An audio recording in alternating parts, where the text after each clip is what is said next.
Hey everyone, and welcome back to the Aqeela Files. Tonight, we venture into the darkness where despair and desperation collide. If you love stories that send shivers down your spine and make you question the silence, you've come to the right place. Prepare yourselves, because the night is far from over, and some roads lead to places you can never truly leave.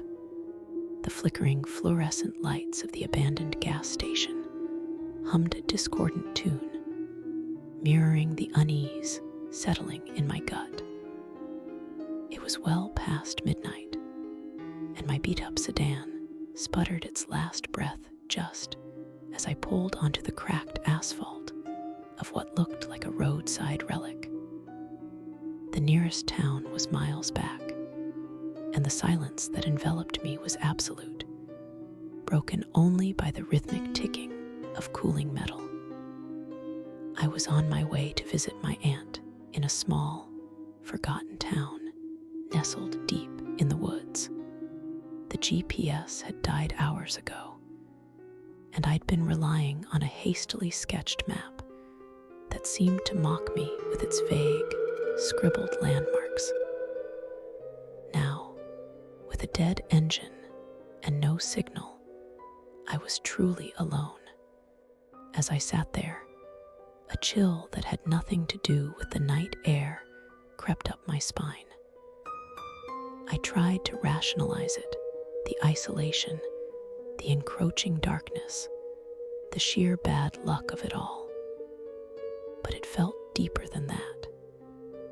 It felt like a presence, a watchful stillness that pressed in from the surrounding trees. Suddenly, a flicker of movement caught my eye. A figure, silhouetted against the faint glow of the dying station sign, emerged from the shadows. It was a man, tall and gaunt, dressed in what looked like old-fashioned work clothes. He moved with an unnerving slowness, as if wading through thick water. He approached my car, his face obscured by the deep shadows of his hat. I instinctively locked my doors, my heart hammering against my ribs. He stopped a few feet away, and I could feel his gaze, though I couldn't see his eyes. "You're out of luck," his voice rasped, a dry, brittle sound like leaves skittering across pavement. He took another slow step closer, and I noticed something peculiar. The air around him seemed to warp and shimmer, like heat rising from asphalt, but it was a cold, unnatural distortion. "Running on empty," he continued, his voice gaining a strange, echoing quality. "Just like the others." The mention of others sent a fresh wave of dread through me. Who were the others? He raised a hand, and I saw it then, a long, withered finger beckoning me. And in the dim light, I noticed the faint, almost imperceptible glow emanating from his fingertips, a sickly green phosphorescence. "They all come here eventually," he whispered, his voice now a chilling hiss. "When the last drop is gone." I gripped the steering wheel tighter, my mind racing. This was no ordinary breakdown. This was something else.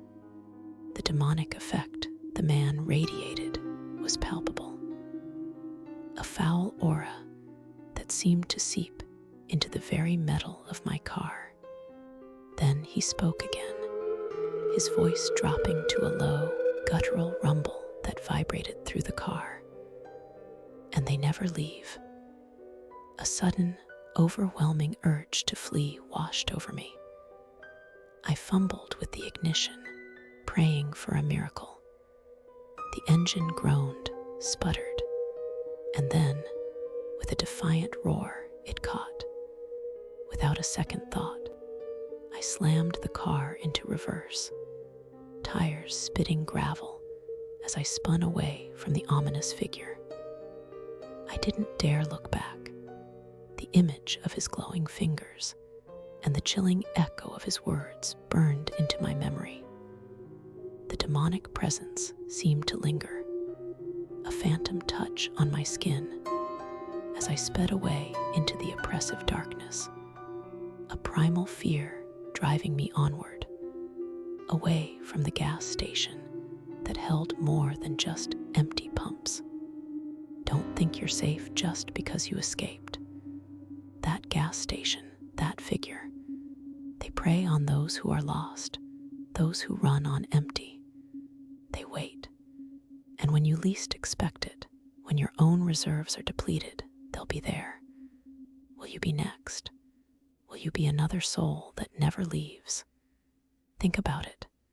Think about what lingers in the shadows. If you don't want to end up like the others, you need to be prepared. Subscribe to the Aqeela Files for more chilling encounters. Don't forget to hit that notification bell so you never miss a sign of the approaching darkness. Share this if you dare, and tell me in the comments, have you ever felt that unnatural chill? Have you seen the warping air? Sleep tight,